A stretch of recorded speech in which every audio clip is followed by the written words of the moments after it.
What's going on, bottom line viewers? It's Mitch here live for a new show, a new episode, let's call it, of the Bottom Line View. It is going to be a weekly show, but I want to know how it's going to work and what you guys want to see the most. It's going to be a betting preview show here on the Bottom Line View. And let me know specifically in the comment section below, in the live comments if you're joining me, what specifically you would like me to break down and what specifically you would like to see. But this is going to be a very relaxed, almost recap and Q&A type of live stream. So how this is going to work is it's going to be every week on Friday, we're going to do a betting preview. I'm going to recap my picks, my top picks versus the spread, my top picks for my over-unders. I'm going to give you a parlay or two that I like this week. I'm going to give you my favorite teaser options for the week, and I'm going to combine it all into one live video. On top of that, you will also have the opportunity to ask me any questions about what your action will be this weekend. So who you're betting on this weekend, if you have a question about the game, if you have a question about a specific matchup, maybe you're really into player props and you want to know about a specific player and how I feel they may perform in the game. Any questions regarding the NFL for the week, specifically revolving around betting or fantasy football, that can work too. I will answer your questions, and that's how this show's going to go. So with that being said, don't forget, guys, to spike the like button and subscribe to the channel if you are new. And if this is the first time you've ever seen my channel, welcome. Also, spike the notification bell to be notified when I go live for this betting preview each and every week. As I said, it will be on Friday. I sat here today and I was like, well, I don't really have a live stream. I don't really have a video that goes on Friday, so why not create one? And that's going to be this betting preview weekly here on the BLV. Let me know your thoughts in the comments. Let's say hello to the people in the live chat. Those of you that are here right now, what's up? To Cole, he says, hey, what's up? Raul, I messed your name up. What's going on, bro? What's up, Hector? He says, who's going to be the Patriots quarterback? It's going to be Bailey Zappi, the rookie quarterback. Hector says, Mitch, tell me Brady ain't losing 3 games in a row. He's not going to lose 3 games in a row, Hector. He's not going to lose 3 games in a row. He hasn't lost 3 games in a row since 2002. Okay? Caesar is in the chat. What's going on, Caesar? Do I ever bet on college? Rarely, because I don't really watch it too much, so I don't really sit down and bet either. But I do occasionally. If there's a big game and I have like somewhat of a inclination or a feeling that I should bet on the game, then sometimes I do. I'm fairly decent at betting college. I don't know, because I don't do it that often. So I feel like when I do, I hit the right spots. You know what I mean? But let's go. Let's start off with our Week 5 betting preview, and I'm going to start by breaking down my picks versus the spread, and then I'm going to break down my picks for the totals this week, my favorite over-unders, and then we're going to get to the parlays, we're going to get to the teasers, and a lot more. So let's begin with giving a shout-out to my Patreon, and why I give my shout-out to my Patreon is for you guys, because if you're wondering, where do I actually give my information out on what I'm betting during the week, and when I bet it, which is probably the better information, that is on Patreon. So immediately on Sunday night or Monday morning or whatever, if I bet a game early, I let you guys know, I hit it up, or I'll put a post out there and I'll say, these are my early picks. These are the games that I'm leaning towards taking early in the week. So then you guys can know and you can act upon it if you are betting early in the week. Some people don't like to bet until Sunday. Some people don't bet until Friday. Some people bet on Monday or Sunday like I do the previous week. So It just depends on you, but yeah, that's where you can find my betting and my bets every week is on Patreon, okay? So let's begin with the spread picks with the San Francisco 49ers. The 49ers were the first pick I made this week, and the bet that I made for that game was the 49ers -5. And I believe I said that in my my spread picks video, my top 5 picks video for the week, that I bet the 49ers -5, but I still like it at -6. I still like it at -6.5. So I think it's still worth a decent look under 7. Obviously, 5 is kind of a dead number. So when I saw it at 5, I figured it would move up towards 6. 6 is a little bit more of a key number in the NFL. You know, obviously 3 and 7 are much bigger key numbers there, but 6 is also a lot more games land on 6 than they do 5. 5, like, there's no difference. So I bet it at -5, but -6.5, I like it as well. And the biggest reasoning behind this is I just don't know how many points the Panthers are going to score here. I like the San Francisco 49ers. I picked them before the year to win the division. So far, from what I've seen from the team, yes, they've lost a couple games, but when they play at their best, they're arguably the best team in the NFC. They have the best defense in football, and the Panthers have maybe the worst offense in football. And even though this is maybe a bigger number for a team that doesn't have an electric offense, the 49ers are not scoring in bunches. They're not going out there weekly scoring 30 points. But I really look at it and I say, as long as they can go out there and score 20 to 24 points, the likeliness of the Panthers scoring over 17 in this game is highly unlikely. The Panthers can't pass the ball. They can't really run the ball. DJ Moore doesn't like his quarterback. Robbie Anderson's a shell of his former self. The offensive line is okay. It's better than last year, but it's nothing special, and they're dealing with the best pass rush they've seen so far this year. Baker Mayfield looks atrocious. Jimmy G, as long as he can manage the game, they should be able to put up 23, 24, maybe even 27 points. That should be plenty to cover this spread. So I understand, a lot of people may not want to lay 6.5 with a team like San Francisco, who tends to play defensive football games. But guys, you're facing the Carolina Panthers, one of my bottom teams in my power rankings, and a team that, hey, Baker Mayfield could throw you an interception. They could give you turnovers. They could give you short fields. This game should be covered by the 49ers. And if not, I'll be a little bit concerned about the 49ers because I do think they should cover this game if they are as good as I think they are. So that's my first game. And then after that, I had the Miami Dolphins -3. The Miami Dolphins -3. I took them because I don't see a huge discrepancy between Tua and Teddy Bridgewater. I don't think there's a big difference between Tua and Teddy Bridgewater. And just going through the process, I felt like if Tua were playing in this game, the Dolphins would have been favored by 6, 6.5. I don't think there's a 3.5 point difference between Tua and Teddy Bridgewater. I just don't. I think Teddy Bridgewater is a good backup. And in this system that Mike McDaniel's currently running, he's a coordinator that makes his quarterbacks look better. They've got great receivers. They've got Jalen Waddle. They've got Tyreek Hill. They've got a lot of pieces out there to make their quarterbacks look better. This whole system is functioning around the fact that they're trying to elevate the quarterback position.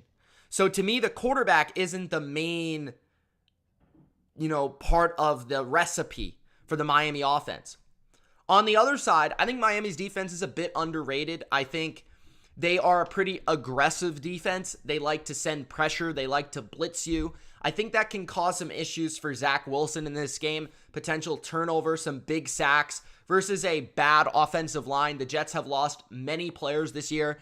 I think people are overrating the performance of the Jets winning over the Steelers because for one, they were losing for about 3.5 quarters, and then they finally were able to come back. And two, the big reason they lost that game was because of turnovers by the rookie quarterback, Kenny Pickett. Just don't see that happening. Teddy covers.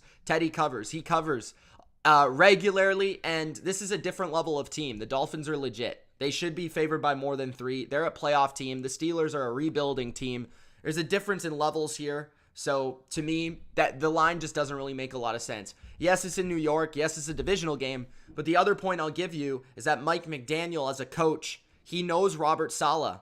He knows that defense. He went against it at practice every single day in training camp for the past how many years in San Francisco. So that's something that I definitely look at in terms of that matchup.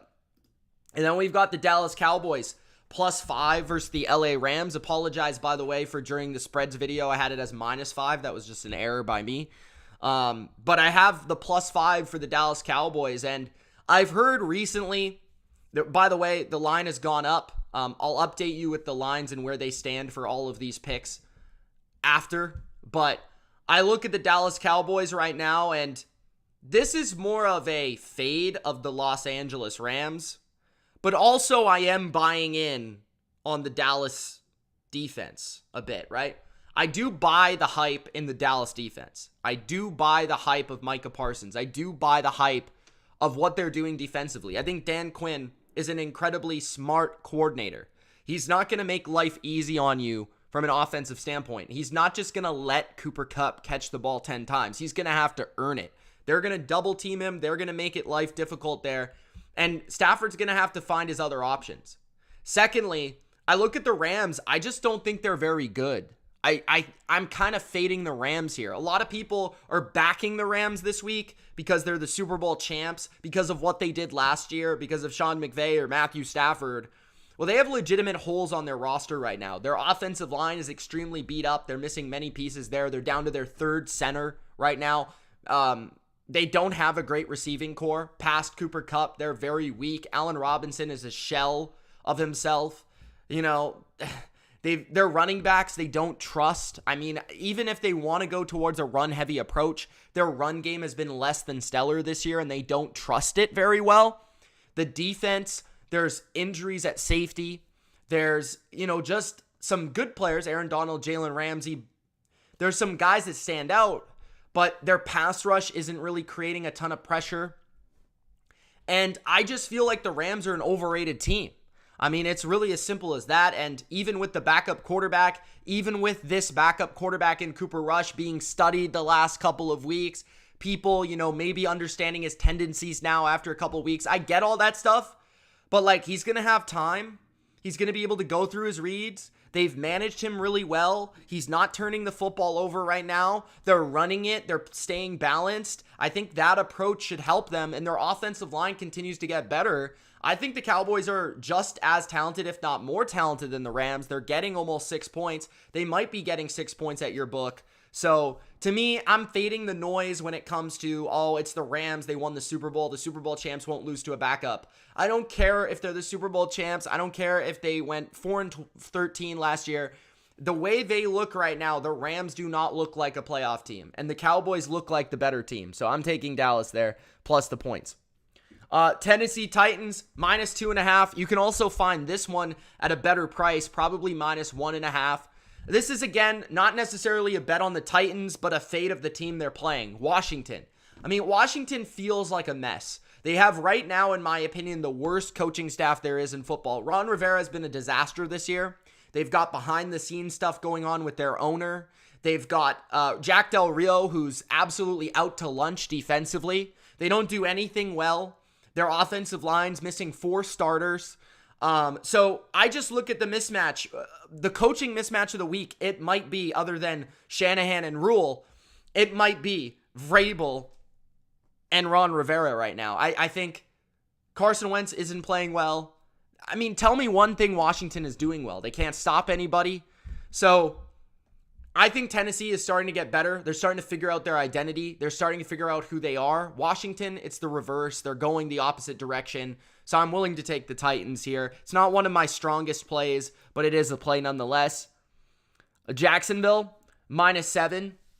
I've got Jacksonville still, and I like them in teasers. We'll talk about that later, but Jacksonville's a team that I'm just going to continue to bet each and every week, guys. I like Jacksonville more than everybody else. So when you do your power rankings, when you do your power ratings for the NFL, There's certain teams that are going to stand out for you and I, and there's certain teams that you're going to rank above everybody else. And you should bet based upon that. You know, if you have Jacksonville, like I do, in the top 12 teams in the NFL, you should bet them to cover a touchdown versus the worst team in the NFL, as I have the Houston Texans. It's really that simple. There's nothing more complicated than that. They play at home. Yes, this is a divisional game, but Jacksonville, I think their defense is for real. They kept them in that game versus one of the most explosive offenses last week, Jalen Hurts and the Eagles. They've got a legitimate pass rush, Josh Allen, Trayvon Walker and company. Their linebackers are legit. I don't see Houston being able to just run the ball at will. I don't see Houston being able to make a lot of plays in the passing game. And on the other side, Trevor Lawrence at home in the sunny weather. You know, last week, 4 fumbles, right, against the Eagles, and they kept that within 1 score. So Jacksonville's legit to me. They're the best team in this division. They'll prove that in this game. They will cover the 7-point spread. And my final spread pick is the Philadelphia Eagles -5. This is my favorite pick of the week, and I'm going to make it a video. It's the bet of the week for me is the Philadelphia Eagles. I saw it at first when it came out, and I said, this is wrong. I don't understand it. Bet it then. Then I see it later in the week. It's still at 5. I don't understand why it's still at 5. I don't understand. The Philadelphia Eagles are the best team in the NFC right now. You could argue they've been the most consistent team in the NFL. I don't care. They've played some decent enough teams. They've played Jacksonville. They've played Minnesota, right? These teams I expect to make the playoffs. Are they the Chiefs or the Bills or the Bucks? No, but they're good teams. And the Eagles, they really have very few flaws. Jalen Hurts is playing just as well as Kyler Murray. The Arizona Cardinals are the worst home team in football. They're 0-7 in their last 7 home games. That's another point to look at. I don't know why, but the Cardinals suck at home, which this game's in Arizona. This is the best first half team in football taking on the worst first half team in football, Philadelphia versus Arizona. So if you also want to bet the first half spread, you could do that as well. I think the Eagles are -3 in most spots. So take a look at those. But I mean, the Eagles are right now a legit team. They win the line of scrimmage. The Cardinals don't. The Cardinals have like 4 guys banged up on the offensive line. Their whole offense is predicated on Kyler Murray running around in circles. You got a really good defensive line in Philadelphia. I just don't get this line. This is the line to me that doesn't make sense. People are still not respecting how talented the Eagles are, on top of not respecting how consistent Jalen Hurts has been. I would understand if the Eagles were a good team, a 4-0 team with a bad quarterback or an inconsistent quarterback, but Jalen Hurts has been good this year. Jalen Hurts has been borderline MVP quality. So you can't even really argue that Kyler Murray is a decisive edge over Jalen Hurts at this point. I like the Eagles -5. So those are my spread picks, guys. The Niners -6.5. The Dolphins -3. I've got the Cowboys +5. I've got the Eagles -5. I've got the Jags -7. I've got the Titans -2.5. Hopefully you can get that at 1.5 now. And then the Dolphins -3. As for where those lines are at right now, let's see if I see any changes. The Jags are still -7, maybe -7.5. The Dolphins are -3 still. The Titans, you might be able to get at 1.5 now. There's been money on the Washington Commanders side. The Niners, like I said, I bet at 5. It's now 6.5. I would still bet it. The Cowboys +5.5. Now after I gave it to you guys at +5. So not too big of a difference there, but regardless, there is a slight change. So those are my spread plays. If you guys have any questions, please hop in the chat and let me know. This is definitely not only me just chatting about these lines in these games, but also Q&A. So if you have any questions about your betting this weekend, or any questions about your fantasy team, or any questions about the NFL in general, let me know in the chat, guys. Let me know in the chat. All right, let's get to the totals. The Baltimore Ravens versus the Cincinnati Bengals. This is one of the, by the way, we cashed on the Colts and the Broncos. That was an easy under, and quite honestly, that should have been a heavier play for me. Just after seeing the first 2 series by both teams, it was clear, it was evident both teams were going to struggle on offense. I had the Broncos under their team total of, I think it was like 22 or something like that. It was way too high. And then I also had the under for the game, which was 42. So the Ravens and the Bengals, I've got the over on Sunday Night Football, over 49. Currently, what is the total? It could be 48.5. Let's check. 48 in some places. So if you get a 48, that works too, obviously. But yeah, I like the over in that game. I think the Ravens have just been a very difficult offense to slow down. I think the Bengals defense has been a bit overrated so far.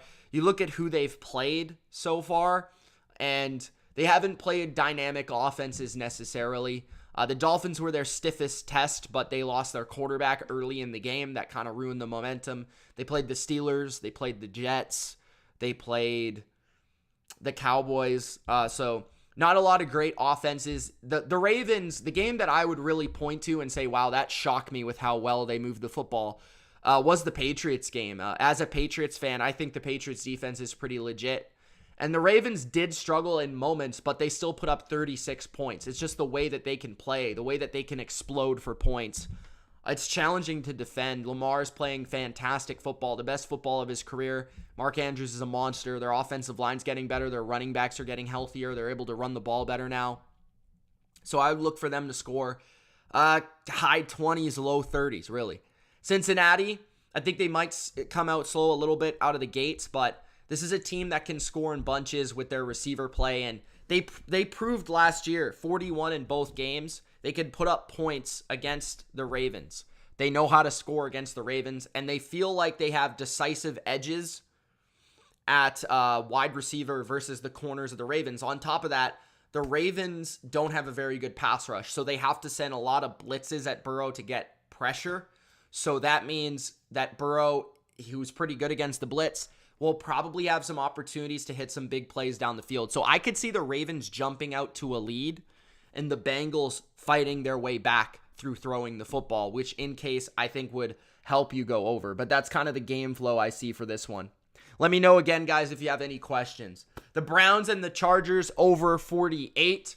This is another over for me. I think the Chargers defense is highly overrated right now. Without some of their studs there, Brandon Staley has struggled to get this team to defend anybody. The Texans were able to run the ball on them. Dameon Pierce had a big day. I would expect the same, if not better, from Nick Chubb and company. The Browns can really run the football, and when they can run the football, they do put up points. And when they run the football, they can now use play action, and they can get some single coverage against Amari Cooper.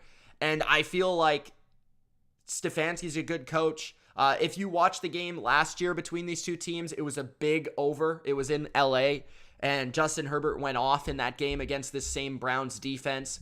I will say that there are concerns about the Chargers offensive line and having no Keenan Allen. But I expect Herbert's just that dude, man. He did it last week against the Texans, a kind of underrated secondary. I think the Browns, without Jadeveon Clowney, kind of some of their guys in the interior, not the same defensive line, and their secondary is good, but I expect Herbert to be able to make some plays. So I like the over in that game as well. The next is the Patriots-Lions under. Now, this is kind of opposite of most of the season, as I've been hitting a lot of Lions overs because of how bad their defense is.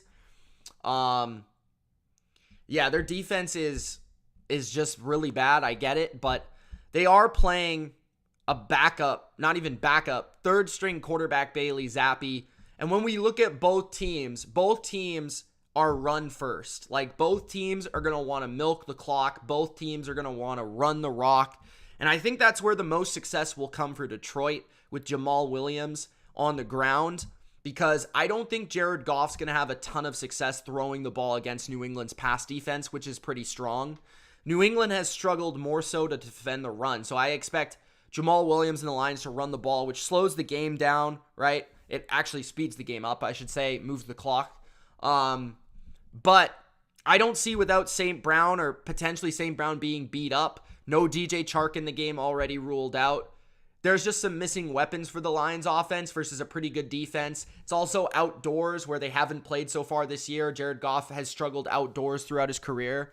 And he struggled against Belichick's defenses too. So all of that, kind of makes me say the Patriots defense might do a good job slowing down that Lions attack. And on the other side, you're just fading a third string quarterback. I think the Patriots will play very conservatively on offense. I think they'll run the ball a lot. I don't see Zappe trying to attempt 20 plus passes unless they fall behind really early. So I like the under in this game. I think everybody is starting to jump on the overs for the Lions, and this is the week to hit them with an under, I think. That's my opinion on that. Next, we've got the Vikings and the Bears. I've got the under in this game. This is not one of my stronger plays, but this is a fade of the Bears offense and also kind of a belief in the Bears defense. I think the Bears defense is a little underrated. I think they can get a bit of a pass rush against most teams, and their secondary is young, but they're pretty savvy and they do make plays. I'm intrigued to see what the Vikings look like coming back from London. That could also cause them to start a little bit slow. And the Bears offense is just really bad. Like, point blank, period. You're just fading a really bad offense that doesn't pass the ball, that looks to run the ball more than anybody else. And they don't have much of an explosive offense out there. Their offensive line's really bad. This is in Minnesota. You're facing Zadarius Smith. You're facing Danielle Hunter. I just don't see a lot of points coming for the Bears. I would expect a 17 or under. And then on the other side, I'm just betting that we have a Kirk Cousins okay game, but nothing special. I mean, because you usually, with totals, I always try to play the game out in my head. And I feel I could easily see a 24-17 game here. I could easily see that. That would be an under, obviously. So I've got the under in that game, under 44. The next game and the final game for the totals is Raiders-Chiefs over. So it's pretty easy. You're betting on Patrick Mahomes and you're betting on the Raiders to click in the red zone specifically, because the Raiders offense has been clicking all year long. They've been able to move the ball through the 20s very consistently, but where they've struggled is in the red zone. They did get their run game going better last week, and Hunter Renfro's back in the lineup. This offense seemed to click really well last week against a better defense in the Denver Broncos than what the Kansas City Chiefs offer. I do think the Bucs showed some weaknesses that the Chiefs have in their pass defense that I think McDaniels can exploit. It helps that McDaniels follows Brady 1 week after they played Brady. They play McDaniels. Mahomes usually torches the Raiders. There is a new defensive coordinator for the Raiders, so that, I guess, is a bit more unknown, but I expect the Chiefs, with one of the best efficient offenses in football, to come out and put about 30 points on the board, and I'm expecting the Raiders to make this one close and competitive, and I think they'll score into the 20s as well. So I think, that being said, if you're talking about, even if you think this is going to be, let's say 31-24, the spread's 7, so 31-24, that's 55 points. If you think it's going to be 31-20, that would be, obviously, you would tie, right? So I see the Raiders scoring into the mid-20s to the high 20s, and I see the Chiefs scoring into the 30s in this game. I think that there's definitely weaknesses in the Raiders secondary that the Chiefs can exploit. I do think they're going to have a tough time covering Travis Kelce, and their run game got it going last week, which is also a scary thought of balance for the Chiefs. For the Raiders, I think there's good matchups for Darren Waller. I don't think anybody on the Chiefs can cover Devontae Adams consistently. We saw Mike Evans have a big game against them. So I've got the Raiders and the Chiefs going over the 51.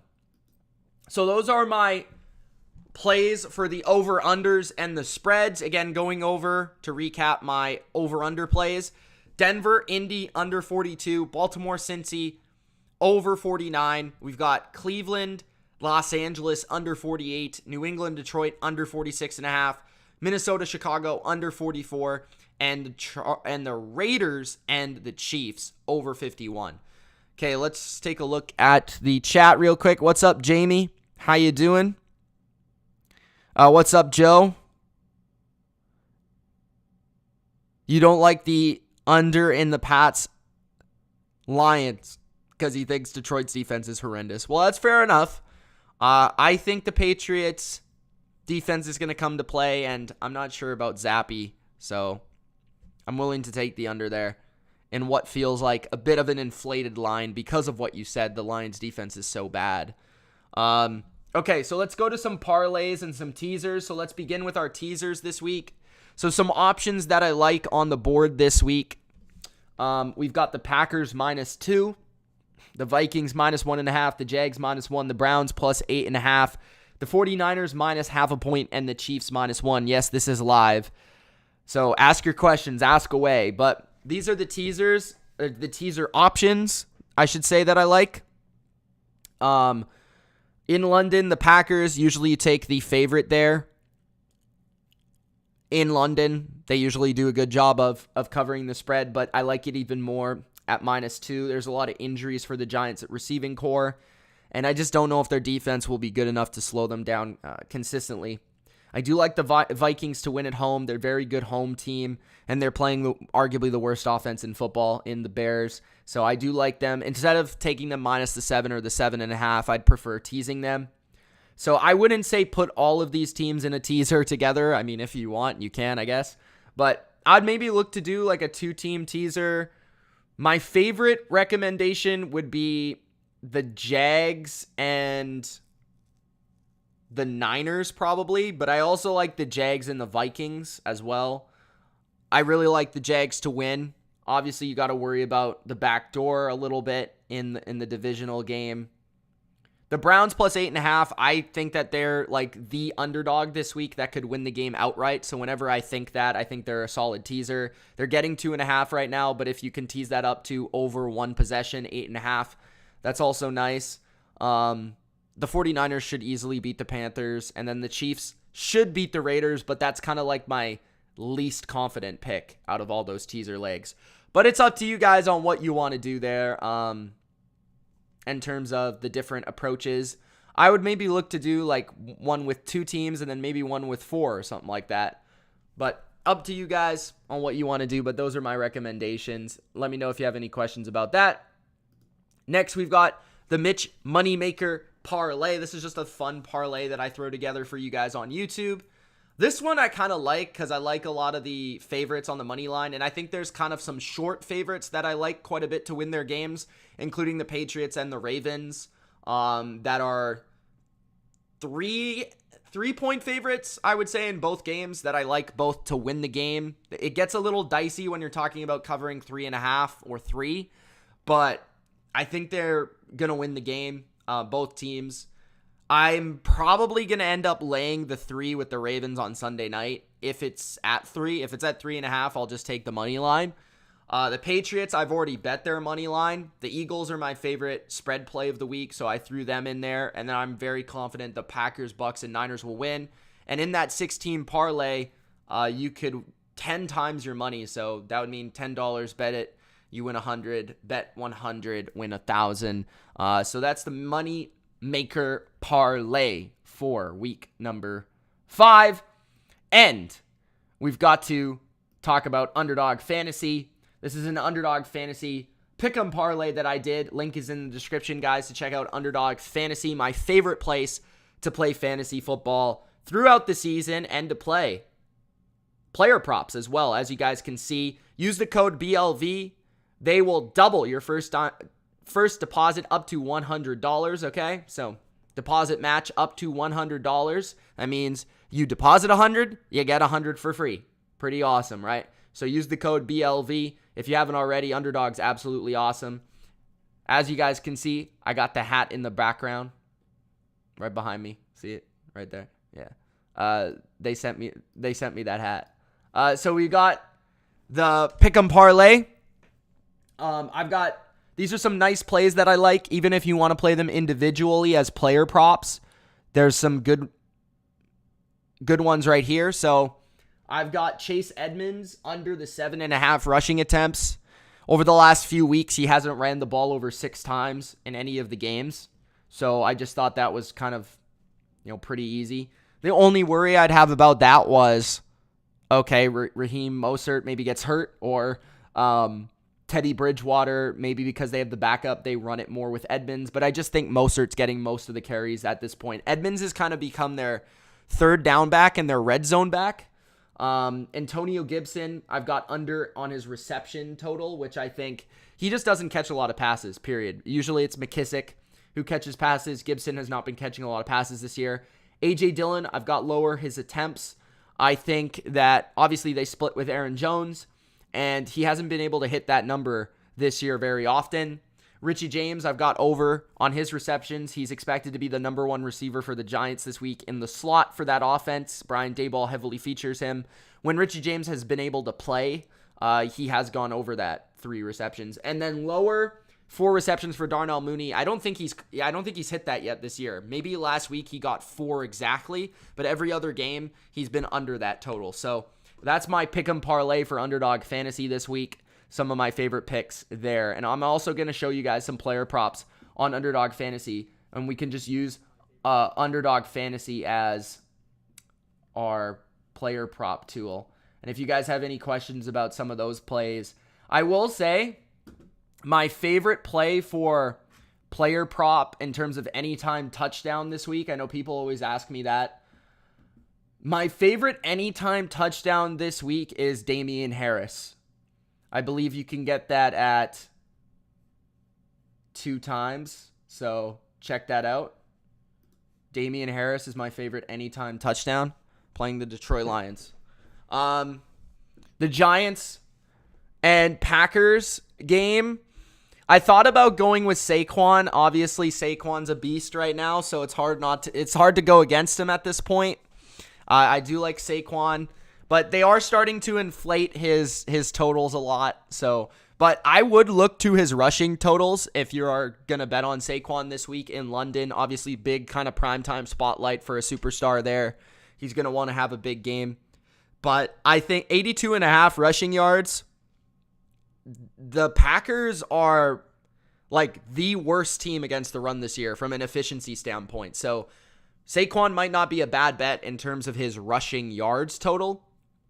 Like I said, Richie James at his receptions. If you have any confidence, I don't have much confidence in Sills or Slayton or anything like that, so I'm just going to skip them. Bellinger's also been kind of sneaky as well, involved without those receivers. I kind of like Aaron Rodgers over 2 touchdowns. What else? Aaron Jones. Aaron Jones is another good touchdown bet, I would say. It's not on Underdog here, but not a bad touchdown bet. I'd also say the rushing yards, 60 rushing yards, is kind of enticing as well. A.J. Dillon. I don't really love anything there. Like I said, I do like the under his rushing attempts, though. Allen Lazard. You might want to take the over on him. He did have 100 yards last week. He seems to be the go-to guy for Aaron Rodgers, so over 47.5 receiving yards. Romeo Doubs, if you feel confident in him, could also go with receiving yards there. Not much else.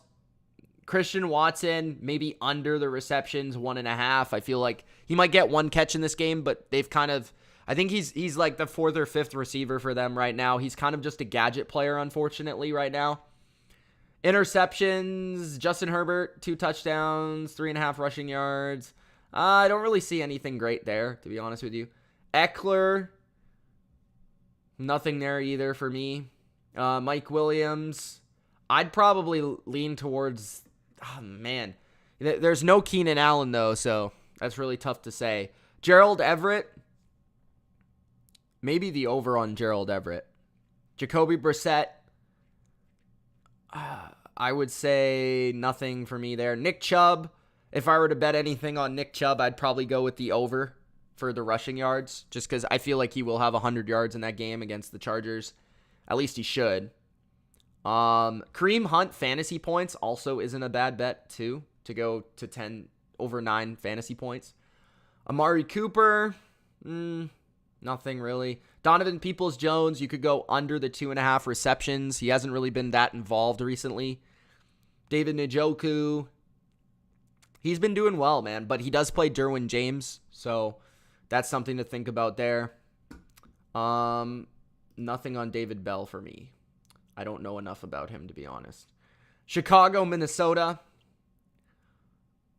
I mean, Fields, 25.5 passing attempts seems like a lot for him this year.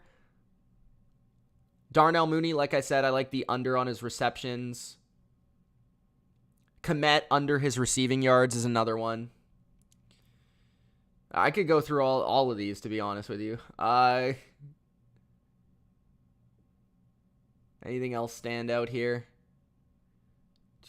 Nothing crazy. But yeah, look at all these options on Underdog, right, guys? So check that out. Use the promo code BLV. I'm just checking if any of these stand out for me.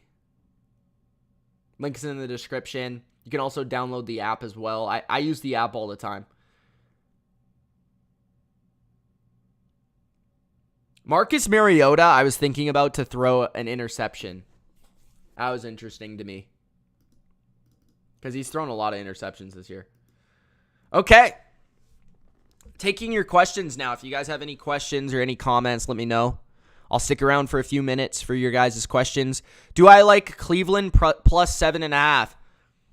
I would prefer to get Cleveland plus 8.5 on a teaser. I'm not sure where you're getting 7.5 from. Is your book giving you minus 1.5 plus 1.5 for Cleveland? I kind of think, like I said Cleveland's a good recommendation with a 6-point teaser. Move them from 2 or 2.5 to 8 or 8.5. I think that's a good play. But otherwise, how I would play them, I would just play them outright to win the game as an underdog and put a little bit of money on them on the money line. Those would be the two ways that I would play Cleveland. I would play them as a teaser, or I would play them on the money line. Toxicity says, just curious. What do you think of Daniel Bellinger so far? Do you think he was a good replacement for Evan Ingram? He's been okay. I haven't been, super impressed by him, but he's been fine. As a rookie, he's getting through his bumps in the road.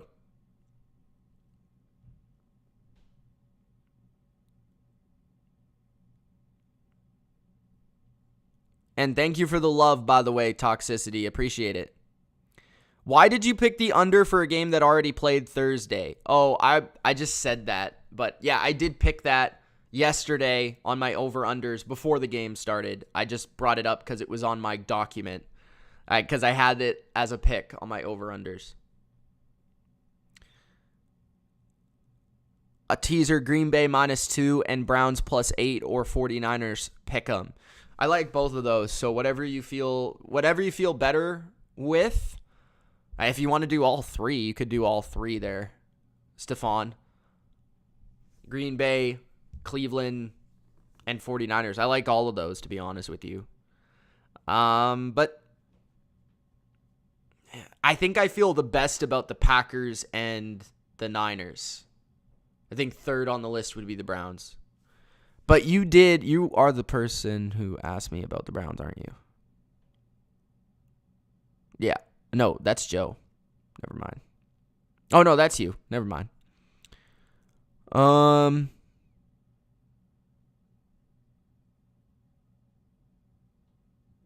Anyone else ask a question earlier that I missed? No. Tessa, what's up? Tessa says, what do you think about the Seahawks winning and them winning the Super Bowl? Highly unlikely they win the Super Bowl. Could they win against the Saints? They could win against the Saints. I think that game will be close, Tessa. I do. Geno Smith has been playing really well, and their offense, they've got the better offense in the game, in my opinion. So as long as they continue to protect Geno in that game, and I think they'll have a chance. Thank you for watching.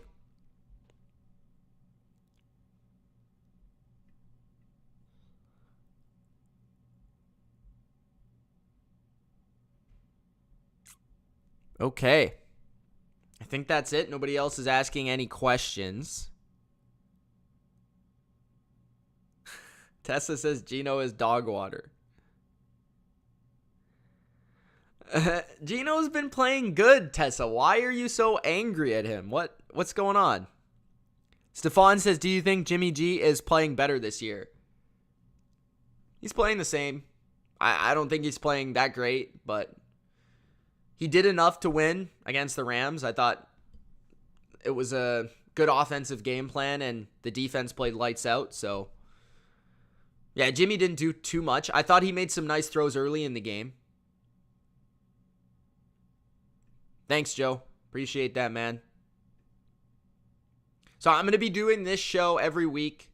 Now, people aren't used to it yet, so we'll see how it continues to grow, but I'll figure it out. I'm going to be doing this betting preview every Friday for you guys, and I kind of want to end up turning it into more of like a Q&A style of deal where you guys are asking questions about certain plays and things, but I'll recap everything that I went over on the channel previously throughout the week, and it will be like a good little recap before the weekend for you guys every week here on the BLV.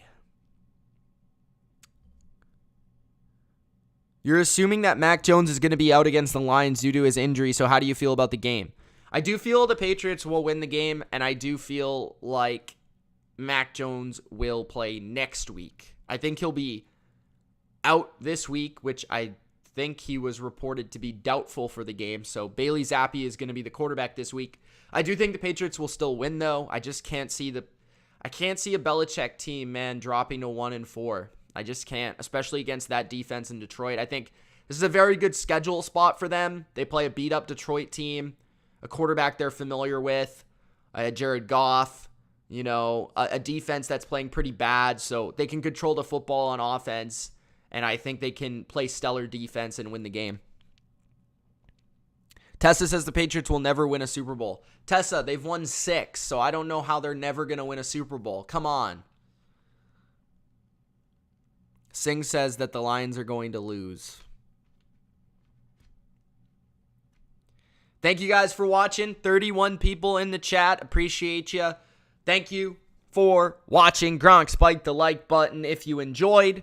We will see you on the weekend, the live streams for Sunday. We've got the Patriots and the Lions. Then we've got the Cowboys and the Rams. And I was going to do the first ever exclusive YouTube members only live stream as Sunday Night Football, but I'm changing it to Monday Night Football because I have Canadian Thanksgiving that I forgot we were going to have on Sunday night. I'm Canadian, so I got the Canadian Thanksgiving on Sunday night, so I'm actually going to change the Sunday night stream to Monday night. So we're going to do the Raiders and the Chiefs as an exclusive stream for patrons and YouTube members only. So Tessa, Singh, Toxicity, if you guys want to join those streams, you got to join the YouTube membership, okay? So go on your computers, click the join button, and sign up, all right? If you guys are looking for my bets every week, you'll find them on Patreon. The link is in the description. Starts at only $3. Yeah, Caesar, so I'm changing it. Caesar signed up as a YouTube member. You can see the nice BLV badge beside his name. Thank you, Caesar, by the way. He's been commenting on the podcasts. Thank you for signing up. So we'll see you on Monday, Caesar. I'm going to announce that again. I've got to announce it again because I did announce Sunday night, but plans changed, I guess.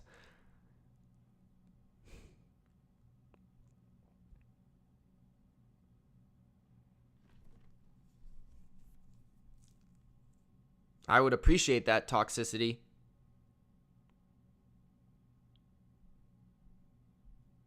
We'll stay for 5 more minutes. We got 5 more minutes. I'll leave at 7 Pacific. We got 5 more minutes. You guys have any questions? Let me know if you have any questions. Or just let me know how you're doing. Hi, bot. How are you doing? Tessa, who's your favorite Seahawks player? T. Anthony says, did you have the Colts winning? I did have the Colts winning. I did not bet on the Colts plus the 3. I bet on the under in the game, which ended up hitting. And then I also bet on the Broncos team total under as well. So I won both of those. I did not have any money on the Colts, but I did pick the Colts on the channel to win the game. Am I broadcasting games on Sundays? Yeah, like the live commentary, live streams that I do every Sunday, yes. So I got the Patriots game early, the Patriots and the Lions game, 1 p.m. Eastern, 10 a.m. Pacific. And then I've got the 4:25 Cowboys Rams game. And then Monday Night Football will be for YouTube members. And then every Thursday, I have a stream on the channel. Okay, Tessa. Yeah, I like those picks. Yeah, the Patriots throwbacks are very cool. That's my favorite jersey, to be honest with you.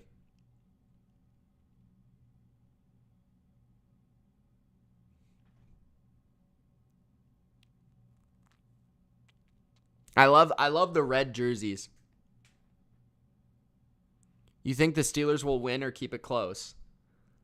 I could see them maybe keeping it close. I highly doubt they win.